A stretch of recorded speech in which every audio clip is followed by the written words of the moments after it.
Ladies and gentlemen, welcome to another edition of Colts Coffee and Conversation. My name is Carl. And I'm Holly. I'd like to welcome you to another exciting, angry edition of Colts Coffee and Conversation. How are you, Holly? I'm doing well, but it sounds like you have a little bit something up your bonnet there. I do, and my bonnet is lovely. Yes, I'm full of P&V, and what is that? Piss and vinegar. This is going to be a good one, folks, because I am full of rage and hate. Aw.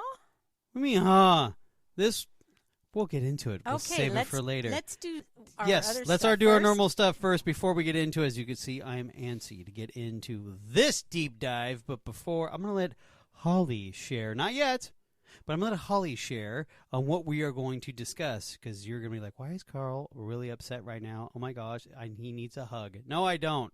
This one, I'm enjoying the lashing out, as the lash means. Anyway, continue on. Thank you, all you Coltonites out there, for giving us that support that we need to allow us to continue to endeavor on these crazy stories about these people and their belief systems. It's glorious. And, of course, someone's saying, Carl, please tell me, how can I reach out? And I'll be like, Coltonite, I'm glad you asked. We have our Facebook fan page at Colts Coffee Conversation. We also have our Twitter at Colts Coffee Con 1. That is Colts Coffee Con and the number 1. And then, of course, we do have our wonderful old school email address at coltscoffeeconvo@gmail.com. But wait, there's more. Holly, take it away. Yes, you can get out your voice memo and record a message to us and send it off to coltscoffeeconvo@gmail.com. Beautiful. All right. Now, before we even open up on what we're going to discuss, We have yes, we must discuss our coffee version of Colts Coffee and Conversation. Holly, what are you drinking? I'm going to let you know it's had a bad incident, I Oh, guess. our first bad incident. Well, it's not the incident. It's not people related. It's the coffee flavor. It sucked.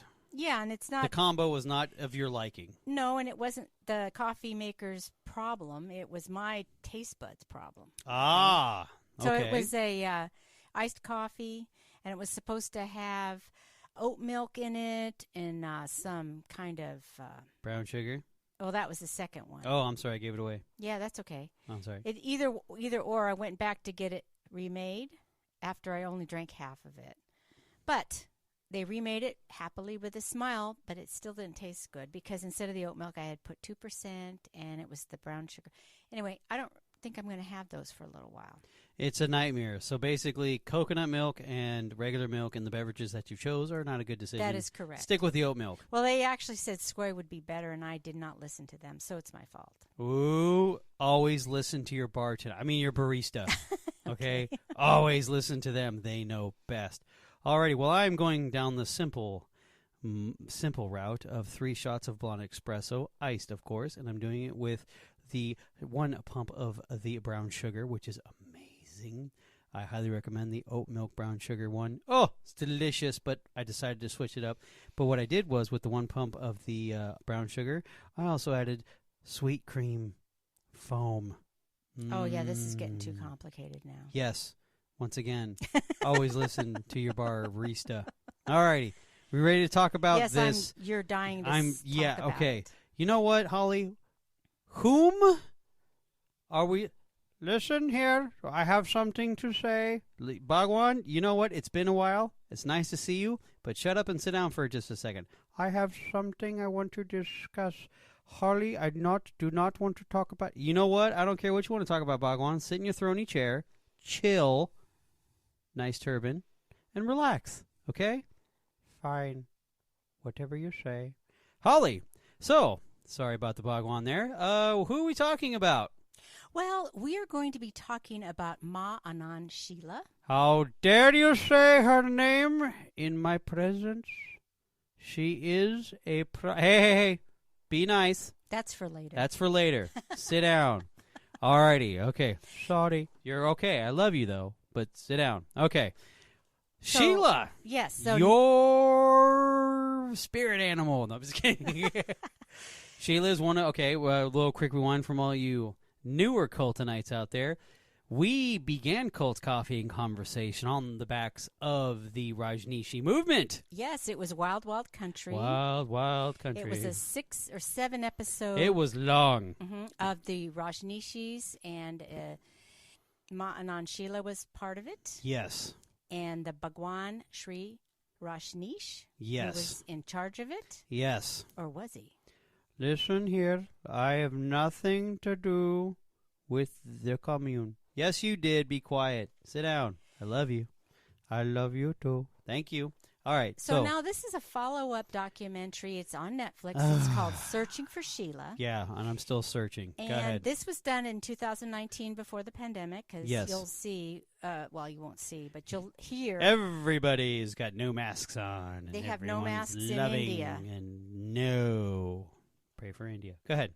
Yeah, it's in India that she goes. But anyway, this is pre-COVID. Yes. The point is that we want to go over this so we can kind of see 35 years forward. Right. Okay. What is Sheila doing, and yes, and what is her ideas, and, yes, and things of that nature. So yes, are you ready to get into it? You know what? I am actually, Holly. Let's get into it. Okay, go ahead. Take it away. I have a few things just to kind of recap. Recap. Good thing. Okay, go. So Sheila was kicked out of the Rajneesh community, all right, and this was because she was having issues with the Bhagwan, and who was trying to get leadership of him. Yes. And she was his protector all the time. Yes. She tried to have his doctor killed, and some other things had happened, and it all came out. So she basically did leave. She took a plane. Yeah, and she said she had about she had several hundred people waving her goodbye from the airfield. Yeah, and it was I think it was like a total of it was a handful of people. More than that. But anyway, it was a lot of people. They took off in the private jet. Yes. And they took off to Germany. Yes, okay? that's correct. It all comes around to because Bhagwan stopped. He was silent for 3.5 years. He decided to start talking, and because he started to talk, that's when the FBI was able to get in there, and the district attorney and everything, because he said there was wiretapping, there was all kinds of labs that had things going on, and basically it was not a pretty sight for the movement, to say the least. It made Sheila look like a nut. Not a nut, but a criminal. Okay. Yes. Because the Bhagwan was just saying these things, that was their opportunity to come on to the commune and do their investigation. Right. Okay? Right. And at first it was okay, and then Bhagwan felt like, this Bad is getting idea. away from me. Yeah. And it just blew up. So it was literally you would like need to either watch Wild Wild Country on Netflix, or you can listen to it on Cults, Coffee, and Conversation. It's there the you first go. 7 full episodes. Yes, it is. Mm-hmm. The Bhagwan denounces Sheila, yes. and in July 1986, she was sentenced to 20 years on multiple charges for assault, poisoning, and wiretapping. Mm-hmm. She served 39 months and was released for good behavior. And in 1990, she moved to Switzerland and started a special help home. A special help home is basically, she has actually a couple of homes now. Yes, a couple of homes. And they take in disabled adults. And special needs adults as well. Yeah.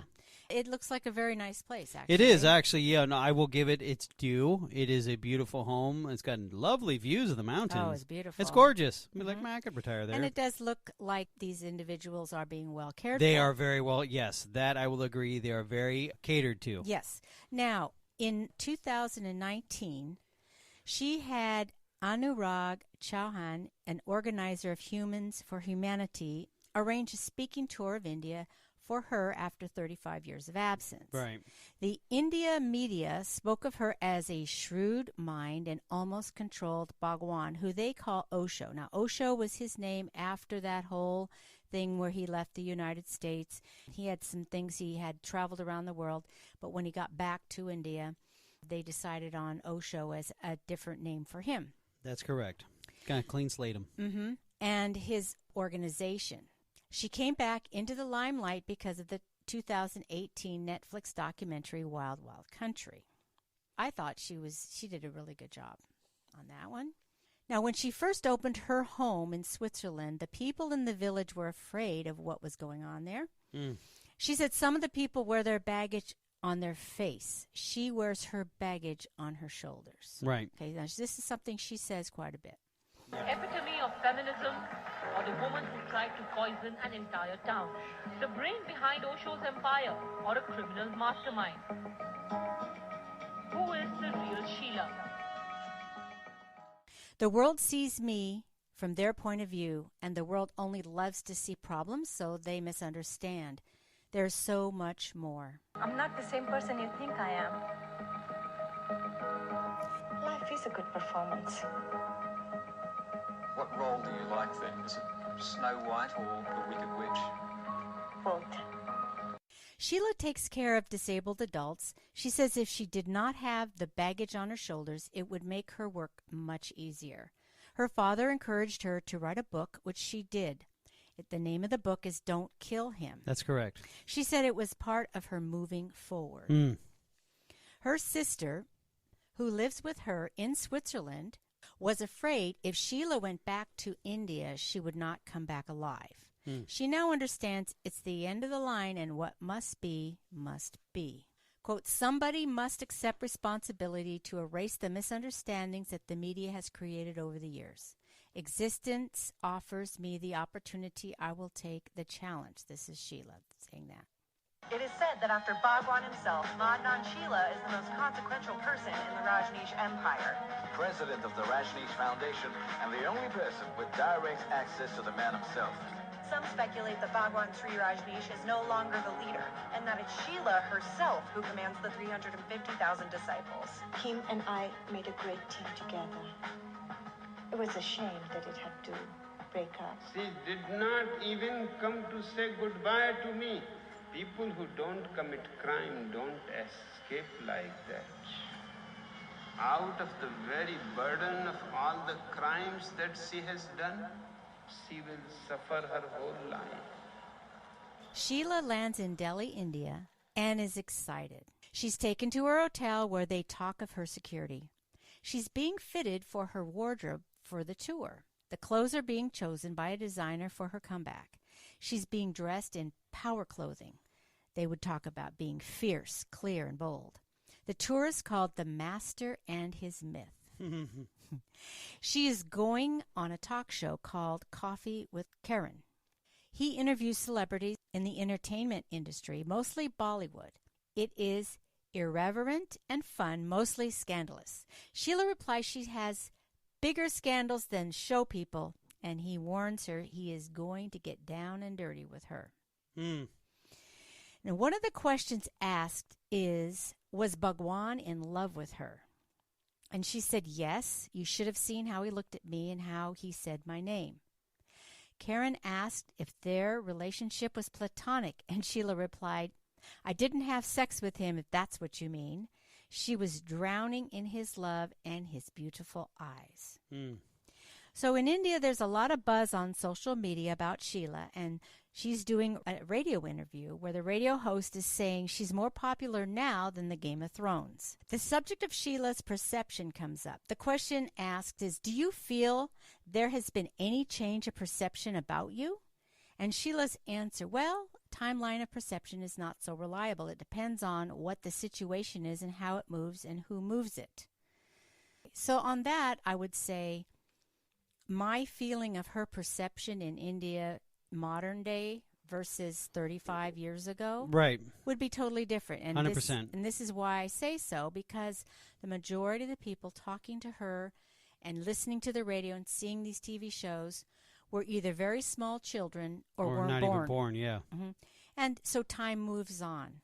Right. Things get dim. Right. And I do believe they did watch that Netflix show, and their perception is seeing that people, like leaders of India, like herself and Bhagwan, are moving to the United States and all this, and they see it in that point of view of, wow, those people are courageous, brave. Oh, yeah, as far as that goes, but the Americans are not accepting of the different ways. Yes.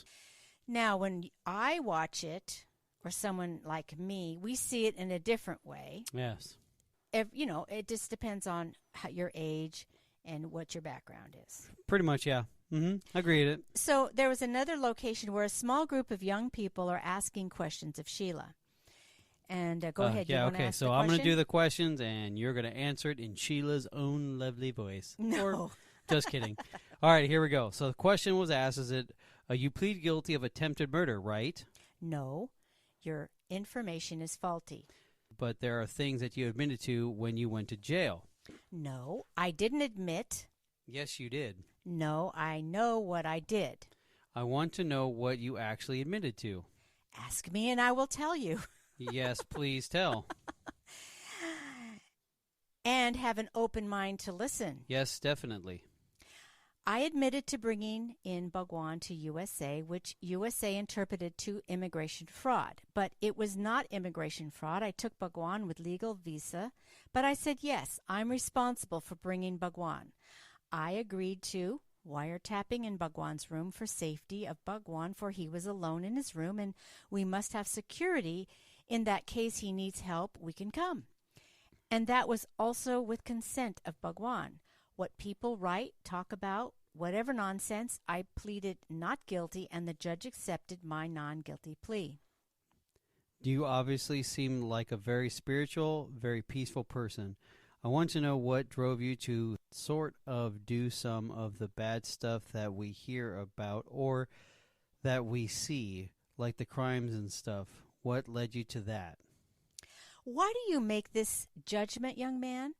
Were you there? Had you seen it? Have you seen anyone do it? But after 35 years, they're still talking about it. They've not moved an inch away. No matter where I go, people only ask me.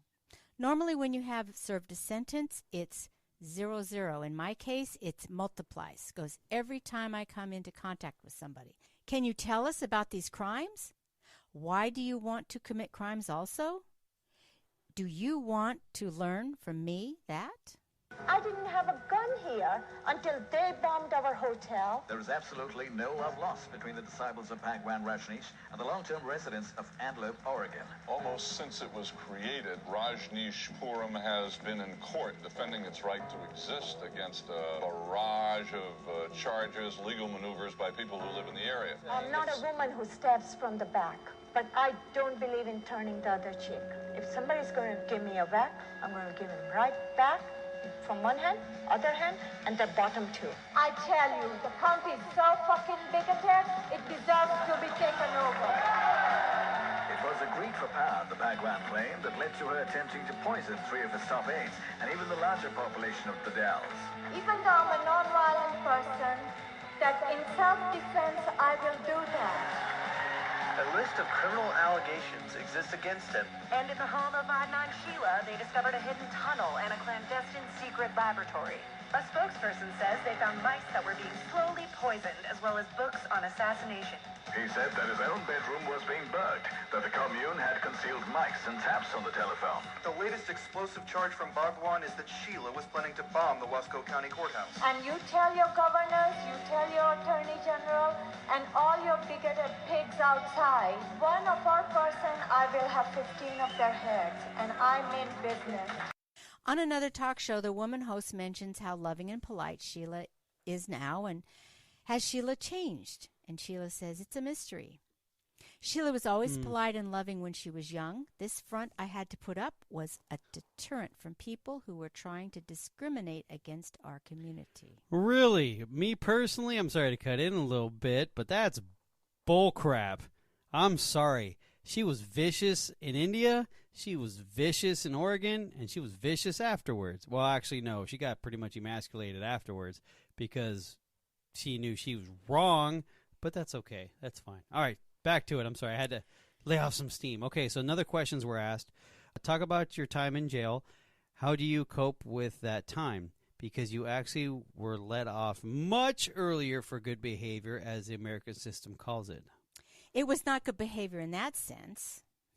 Is there something not fair in the fact that the women were penalized and the man at the heart of this, nothing happened to him?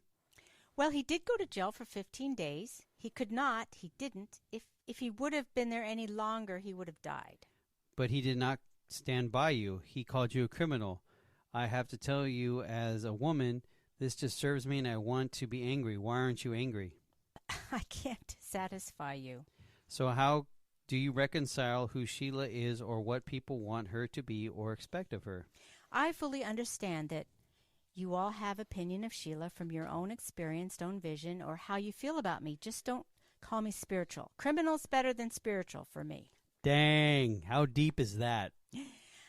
Sheila says, I didn't want to be spiritual. I didn't want to become enlightened or learn about meditation. I have no interest in that. I was just a young girl living her life, exploring, and I went to Bhagwan because I fell in love with him. Life is multidimension. There is no black and white. They have shades of color, shades of information. I built one of the finest cities. No one's asking me, where did you get that strength? I am just as much a human as any person here. Bhagwan had the product which was not tangible, so it was the perfect product to market called enlightenment. When I was an empress, the kingdom was rosy. That's right, you were an empress, and I call you out. You're a pros. Hey, not yet. Sit down, Bhagwan. Sit down. Relax. You'll get your time. In another home, a question is asked. One simple question that everyone wants to know. Yes, I have not committed crime, okay? Really? When are you going to do that? Exactly now. I'm sorry. You have shut yourself up to minimize, to simplify, to end it there at the ultimate end of things. Sorry? That's how I see life. That's how I live life. May I say, an enlightened person like you, they open up details. Without the details, the ultimate truth is not enough for people like us. So that's why we've come all this way. Allow me to correct you. That's exactly proves I am not enlightened. I am sharing. I am not holding back. I thought I would die with my backpack of criminalities. She was certainly deep down had a lust for power. In these 3.5 years, she has become a world-famous celebrity. The ego has become too big. I was silent for 3.5 years, and in that silent period, the group of Ma Anand Sheela exploited the innocent sannyasins and tried to create a religion, and she became the high priestess of the religion. Sheila was afraid of more intelligent people. She herself was uneducated, not very intelligent. She was just a hotel waitress. All dignity that she thinks she has was given by me. She was just my secretary. She says she was my lover. I don't love prostitutes. And then it's a different venue. It says that today we have the pleasure of asking her about her crimes, her past, and Osho. He let you down very, very deeply as a human being. I don't think so, no. When you leave a person who is part of your breathing, it does hurt. Your lungs feel it, but that's how it was. I don't deny it, but I have to find a way out of it. At another gathering, she begins to defend Bhagwan. When a person is in anger, says utter nonsense. On top of it, he was doing drugs that make you depressed and has an effect of schizophrenia. Same Bhagwan, a year later, says Sheila could not do anything wrong to me. She loved me so, she would die for me. There came out the truth. That was in his heart. When asked if she could poison a town if it needed to be done, she said, I did not do it. I would not do it. I am my parents' daughter. I would learn the correct values of life. She goes on to and says she's being very patient because many journalists have been through her life and she has been asked the same questions over and over again. Now the radio announcer asks, is Ma Anand Sheela such an intriguing figure? She's 70 years old and is a transformed woman who wants to stick to a carefully prepared script, love, beauty, and social service. Now, speaking with one of the organizers on the tour, Sheila believes that most of the time the journalists have written their story about her ahead of time. Those people have very little to do with her and go to the press conferences as a protocol. They can say that they went to see her but have not listened to anything she said.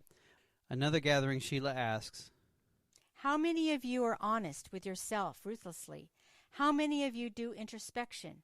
How many of you are hypocrites? The group raises their hands on all the questions, and Sheila says, you cannot change the question of the people until they are ready to change themselves.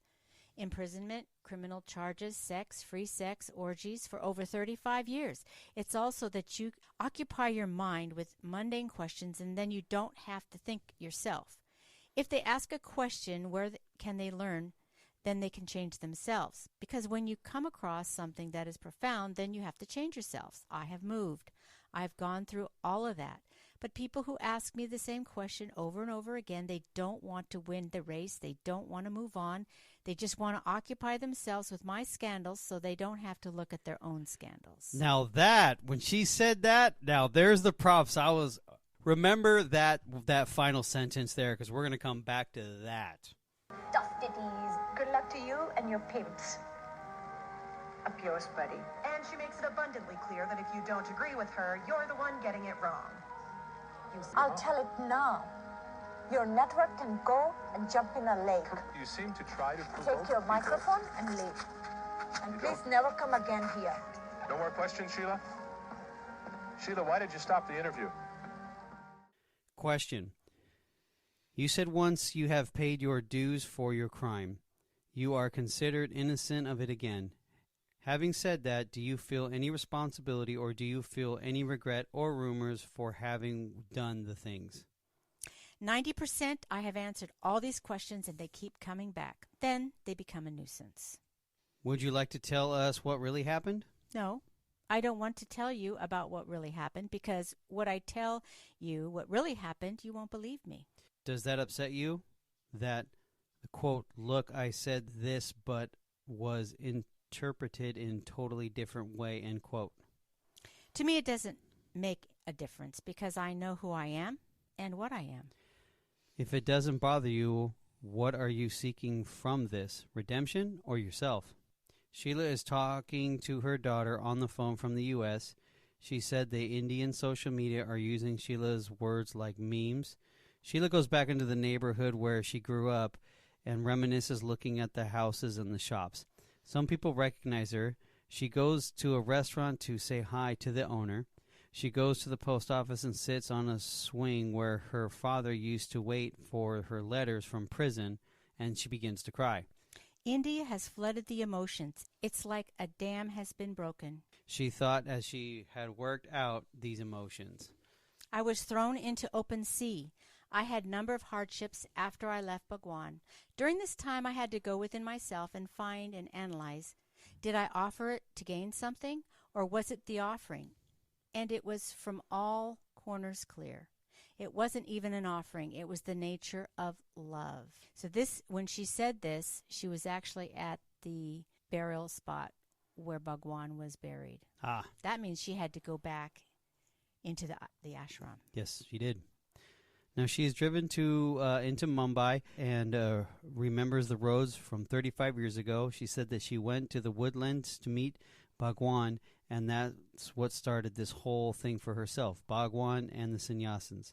They go to the apartment where Bhagwan used to live and teach. They are not able to enter because the woman of the house was not there and the servant would not let them in.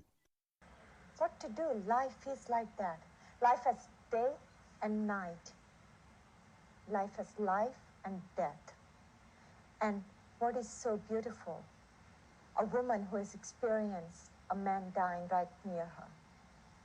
Right in my lap, my husband died. If it wasn't for Bhagwan's wisdom, today I could have been a neurotic woman. I was able to take that death as acceptance. Now Sheila is on the beach. When you love someone unconditionally, it's automatic. You offer. But every queen goes through guillotine, and I have been through guillotine, and I wish we could move on. They have to stop asking why or how or what. Put yourself in my shoes and look within. How will you feel? There is so much more, but there's also a reality in history that people who lose, they are not recorded either. But history is not written for my part. History is of Bhagwan. It is Bhagwan's history, not Sheila's history. Sheila leaves India and returns to Switzerland, and she's back at her home for the disabled people. She talks about getting ready to die, and it makes it easier. People ask the same questions. Redemption. They don't want to move on. Let's say all of these put together is public truth. Not my reality, public truth. Without knowing my reality, without feeling my reality, they have condemned me. They want me to redeem myself. Then they can say, oh, we can redeem ourselves also. What will you redeem? You will redeem love. I went in a prison. I sat there for 39 months. Now it's enough. How will you redeem yourself? My past is lived by me. I have to own it. Redemption lies in guilt. That's why I cannot redeem myself. All righty. Okay. So that was the basic of the documentary. Yes, that was the gist of it. Okay. Now, here's my question. Why in the bleep was this made? Okay, that is a good question. I did do a little research, surface research. Right. So it appears this documentary did not have a director, number one. Clearly. And that was kind of a puzzlement for people who do movie reviews or shows or whatever. Right. Because they didn't find a director. And they felt it was a little disjointed. It was kind of like they said it was B-roll of everything. It wasn't like, okay, why would you go to Bhagwan's old apartment and not call ahead and try to get that arranged? Right. So because that would have been fantastic to go in there. Right. But there was nothing, there was nobody. Sloppy. Yeah, well, it was like somebody was just following her around with a couple of cameras. Right, and that's exactly what it was. And they didn't have, yes, they had the tour. Right. But they didn't have a set thing for the actual documentary. Okay. So why did they do this? I'm thinking that she wanted to continue with her fame to a degree because of the Netflix Wild Wild Country. Well, okay. Yeah. Okay. Another thing too is first of all, why did it get me? Still, that's all speculatory. To be honest with you, there's no reason. Honestly, I could have done without this. This is stupid. And this is another thing. Oh, sorry, I made you watch it. No, because it's one of those things where you warned me about it. It's not what we expected, and it was trash. This was straight trash because it's her talking. First of all, she's going on a tour. Why are you doing the tour? That's another thing. What are you trying to achieve? Because when you're on the tour, first of all, you look like you're a puppet. That's exactly. They dressed you up nicely. You won't answer any of the questions. You're just talking about, the future, or whatever, your move on type of thing. Then why are you taking this tour? If your only answer is, I'm not answering these questions, it looks like to me you're just on somebody else's dime running you around. You're probably getting, I'm pretty sure she's not doing it for free. No. And I don't know what her financial situation is. That could be it to keep, if it is to keep that home open, fine. I'm okay with it. Outside of that, I am not okay with it. Because, once again, she refused to ask questions. And another thing, you only sit there and say that, I was only served 39 years. You're sentenced to 20-plus, chick. You got 39 months. You were responsible for a lot of damage, a ton of damage, emotionally, physically. How many people got hurt? You got 39 months, and you're sitting there telling me your conscience is not really clean, but you should be a clean slate? No, if you want a clean slate, you should be getting out of jail back in, 86, 96, 2006, okay? You didn't serve your time. You served 39 months, and you act like it was 39 months for how many people? You poisoned thousands of people. Thousands of people. And yet you got 39 months? Well, actually, too, they tried to kill and assassinate a few of the government officials. The dude is actually putting... The governor is actually in the House of Reps talking about... Or not House of Reps. Was it House of Reps? No, it was Congress. The House of Congress, so it's on... He's pretty much talking to an empty room because it's not important to the senators or the governors to show up to this thing. But... if you watch the documentary of Wild Wild Country, Spoiler alert, he is literally talking about a town being poisoned and not 50 people. We're talking thousands of people got poisoned. Yeah, and the other thing is she actually had her crew get guns and lie in wait. Charles Manson. Okay? She's basically Charles Manson. And I know everyone's like, that's mean anyone. No. No, it's true because he didn't do the murders He didn't himself, do this stuff, but he served a truck ton of time. Well, his life. He would have been, because of the law changed about, Charles Manson was given the death penalty. Right. But because it changed in California, they changed it to life imprisonment. And he did die in prison. But the bottom line is, yes. 39 months. She should have had life imprisonment. She should have. But because no one physically died, I guess that would have really, that's why it was 20 years. And how much did she serve? 39 months. Thank you. 3 years and a couple months. Kick rocks, lady. I'm sorry. Anyway, kick rocks, lady. And second of all, I've noticed on all of your talks, your book is out there.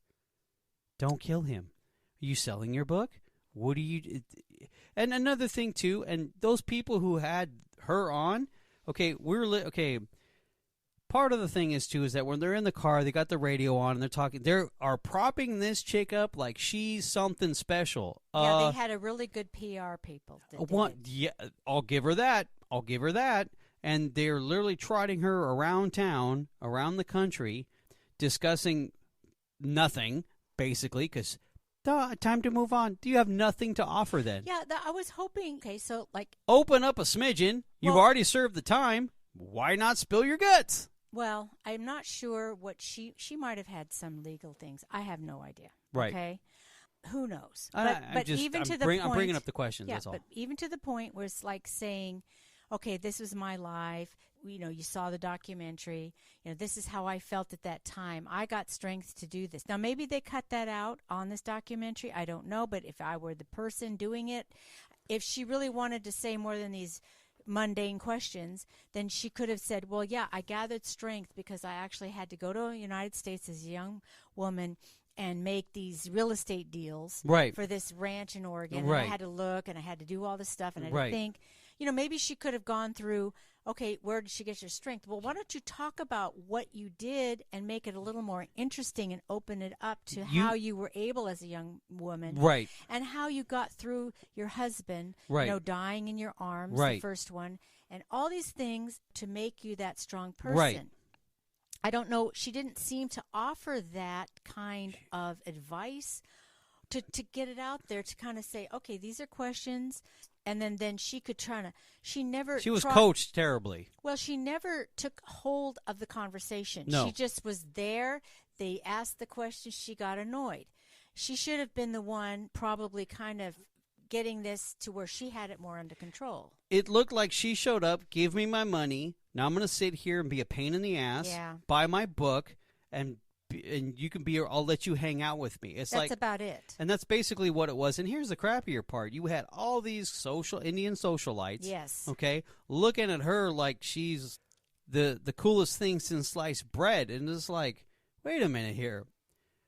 Is she here for your entertainment? That's what it looked like to me. I didn't even like the socialites. I was sitting there like, get the heck. Well, they were kind of just starstruck with her celebrity. Yeah. Okay, but what's her celebrity?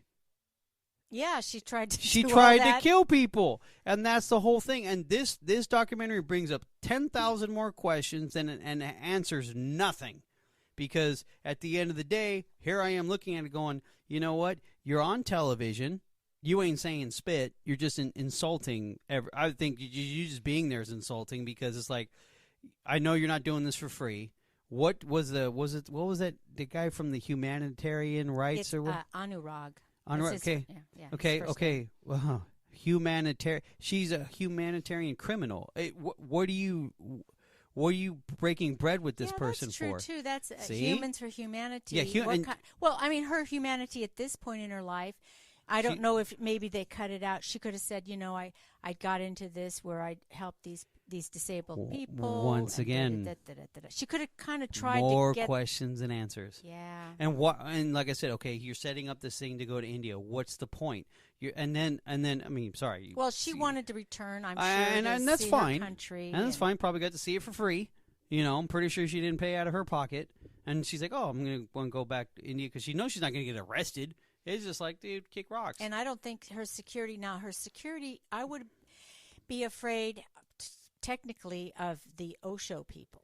Right. Because but when they you see left her, on very bad terms. Understood. But here's the thing, too. Osho's been dead for how long? Since the early 90s, I think. Okay, so it's been 30 years, 25, whatever, 20 Yeah. plus, 20 plus. Let's say 20 plus years. He's been dead, right? Okay. I didn't see anybody in the ashram. It looked abandoned to me. Oh, no, I don't think it was that. It was... she should have, you know what? No, I think she just went as a normal person, right. and they didn't know that it was Sheila. Oh, yeah, because it's been 35 plus years. No, I don't think they warned the ashram ahead of time. Well, no, because that would probably make sense simply because they showed up to the house. Yeah, that's what I'm saying. They didn't. There's zero organization on this, but maybe that's the only way she would feel that she's protected. But here's the thing, too. If the sannyasins want to come off as these peace-loving people, then it didn't matter if Sheila showed up or not. I have a feeling that they are over her. Well, you can't write the history of the sannyasins without her. Sorry. I know, but they have rewritten it. But Osho's people have rewritten it. Good luck. Guess what? Too late. Well, Sorry. yeah, with the Netflix documentary on Wild Wild Country, True. It's a little difficult for them to difficult. Put that down. Yeah, they got they Netflix and hey, and they did in India. Hey, all you gotta do is pop in that videotape, or it's on YouTube. You know, of them dancing and then going weird. You forgot. Yeah. Okay. Yeah. But what I'm saying is as far as up until 2018, nobody knew about it. Nobody really knew about Sheila, except the actual folks that were involved in it. Okay. Okay. So anyway, back to that whole thing. Going. Okay. So and another thing too is that what was the purpose of it? Oh no, that's the thing that got sidetracked. Okay, so you have all these women who are on television. They're propping her up like a woman for the new women's movement, which is fine. I don't care. But like she was a feminist, right? Yes, and they were just coming across as this great, strong, powerful being, and this is that. I'm like, what? That's like propping Charles Manson up there saying, look at the strong man. He was able to control these people to murder. Oh, we should just, what a movement for the maleist, whatever it's called, the male chauvinist movement. I don't maleist. Yeah, that's what feminist maleist, and just kind of just go like, what you guys are propping up a person who should still be in jail or just getting out. 1, 2, she's responsible for a lot of physical harm to a lot of people. Okay, so I have something to say here. Yes, please do. One of the points, as I was doing some current research on what other people were saying about the documentary, was they were kind of feeling that it was a little bit strange that they would think that she would be a feminist when all of her whole thing was being in love with this man and doing everything for this man. Right. And everything that she did was for this man. And that's really not what feminism is about. True, but they're still propping up for it. I know, but no. Oh, come on, it's like everything. Everyone they're just choosing whatever fits their bleeping narrative. Anyway, so, it's one of those things where it's like, I don't understand why it was done. It was sloppy and silly, raised more questions than answers. And then, I do like the fact that where she's basically telling these wealthy people, because these aren't the poor. No. She's dealing with the wealthy, okay, because, by the way, one of the houses is beautiful. Anyway, they're at a party, and then you see their posture and their attitudes when she throws that quote that I stopped you about everyone's got their own scandals, and they're just rather focused on my scandals to cover up their scandals.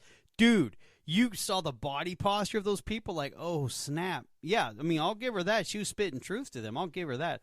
Kudos for you being rude to your host. Perfect.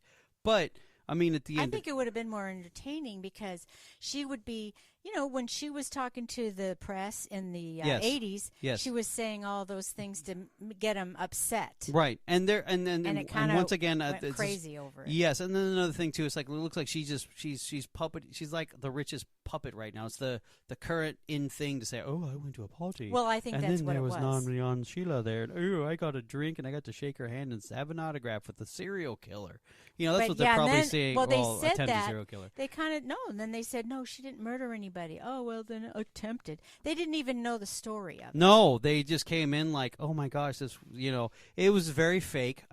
Those parties came off as very fake, very staged, very played. The only one who was making sense was that photographer who was older. Oh, yeah. Who was true. older, sitting there saying, how can you not be enlightened when you did this, and that? And she's like, oh, no, screw it. I was just in love with the dude. That's it. It's like, that's where he got down to it. Yeah, basically to the brass tacks of it all. And he's like, that answer was not good enough for him. He stopped trying to kind of go deeper, and she's like, no, that's it. Shocking.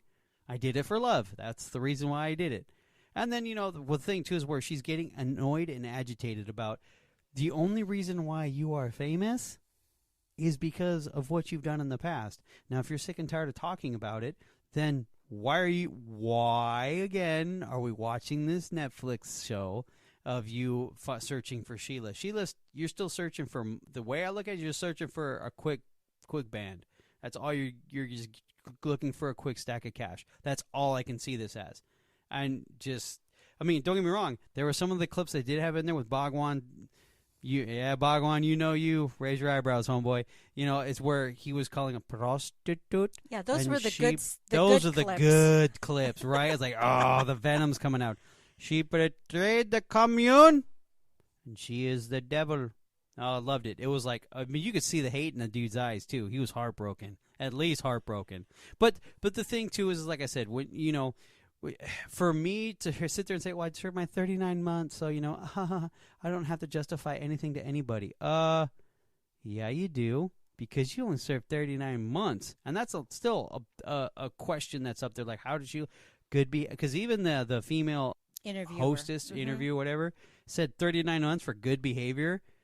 Yeah, that's, even in Americans, that's a 39 months. Well, one more thing. Yes, I'm sorry, go ahead. More things, and then we'll conclude. No, I want to go more. I want to yell. I want to flip tables over. Go ahead.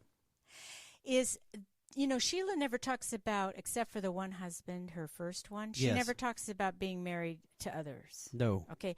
I believe I know she was married to one of the other. The mayor. Was she married to the mayor? No. She was married to the guy who was the financier of the commune. That's right. And he married her probably because of her power. No, it was for immigration. Okay? Yes, that's right. And then when she got out, I'm thinking she did marry somebody in either Switzerland or Europe or something. So she's not talking about these personal things that she had to do in order to survive, okay? Because when she got out, she had no money. Right. She had no friends. Right. Her parents aren't rich. So she had to make her way to Switzerland. However, she was able to get either residency, citizenship eventually. I'm not sure what happened. These are these things. Hey, let's talk about that. You were on the top as a queen. You went down, guillotined it. Now you're back up. How did you manage to crawl out of the pit? She doesn't talk about it. No, because you know what I think? Homegirl had cash stashed. I don't think so, because she had to clean houses and do menial work when she got out. I'm just saying. What's wrong with the front? Hello. Okay, well, that's too much conspiracy. Listen here, Holly. Let me tell you something. No, I'm just. But no, I'm saying it's just like kind of one of those things where I get it. I get it, but I don't. So anyway, is this a cult, Holly? No, just kidding. Well, anyway, guys, we hope you enjoyed our review of whatever this was. Searching for Sheila. Sheila. It was more like a review. More of a review, yes. And a rant for Carl to oh my gosh. Okay, real quick story. No, I'm sorry. I told you that, I watched Searching for Sheila. Yes. He's like, what'd you think? Ding, ding, ding, ding. It's just a bunch of just like short, why, texts. Who, what, when, where. Yeah, I don't even have them. Oh, beautiful. Anyway, alrighty, guys, on that note, good night, Holly. Good night, Carl. Good night.